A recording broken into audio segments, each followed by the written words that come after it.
A powerful ice storm swept through northern Michigan this week, coating trees, power lines, and roads in a thick layer of ice.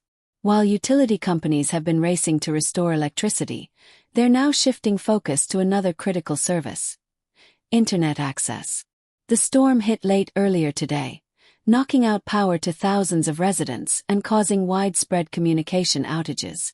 As of this morning, most of the electrical grid has been stabilized, but now utility crews are turning their attention to restoring high-speed internet service. If you're still offline, here's what you can do. Mobile phone use: mobile hotspots where possible. Electric plug: keep devices charged at community warming centers.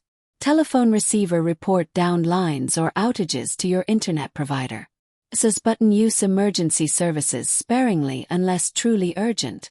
Crews have restored power to the vast majority of those in northern Michigan who lost service as a result of the March 29-30 ice storm. Workers will now turn their attention to restoring internet service. Great Lakes Energy (GLE) and Presque Isle Electric and Gas Co-op (PNG) crews are working to replace or restore fiber optic cables for internet and voice services, which were also heavily impacted by the storm. Internet service provided by fiber optic cables can only be reattached to the electric infrastructure after poles and wires are rebuilt, which reflects both co-ops' steady progress in restoring power. As of Monday, April 14, 76% of GLE members had internet service restored, while 58% of PING members can now access internet service. Meanwhile, Spectrum, the brand under which Charter Communications offers internet, cable TV, phone and mobile, continues to make progress in restoring service to customers affected by the storm.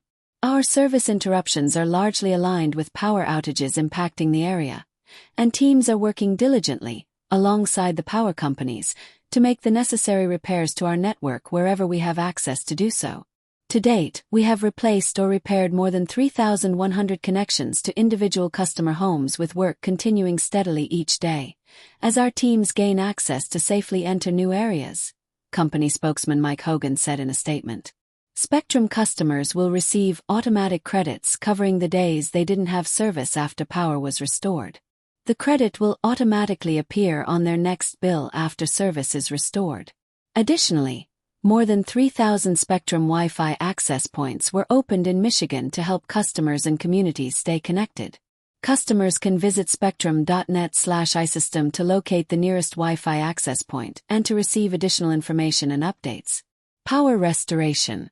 As of Monday, April 14, 98% of GLE members had power, as do 88% of GLE members. Over 3,700 utility poles were replaced, and more than 4,100 miles of power line had been repaired or replaced by GLE and PING crews and contractors following the storm. The smattering of outages that remain are mainly due to extensive damage in certain areas, including inaccessible properties, seasonal residences, or are due to specific individual property concerns, which could require on-site work by an electrician and an electrical inspection before the utilities can restore power. We are close to restoring power to all our members who lost power during the unprecedented ice storm, and we will continue this unprecedented rebuild effort until the job is complete, said Sean Lamp, President and CEO of GLE, in a statement. I am proud of the hard work and dedication of crew members, volunteers and employees to get to this milestone in our rebuilding and restoration effort. We are truly proud of our crew members who continue to work diligently to restore power and internet service to our members across northern Michigan, added PING CEO Alan Berg. This storm knocked out our entire system for the first time in our history, and we are well on our way to reaching the finish line. The utilities applauded efforts by state officials and local leaders to help the region, including Governor Gretchen Whitmer, who has requested a presidential emergency declaration for the state, 12 northern counties, and the Little Traverse Bay bands of Odawa Indians. Whitmer's request followed her visit to Washington, D.C., where she met with President Donald Trump on April 9 to provide information about the damage caused by the ice storm and recovery efforts.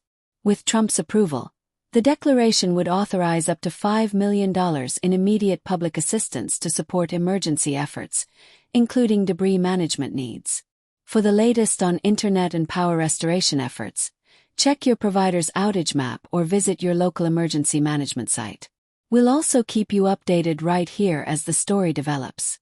Stay warm, stay safe, and stay informed. If you've been affected by the storm, drop a comment below and let us know how you're holding up. And if you found this video helpful, hit that like button, subscribe for more local updates, and we'll see you next time.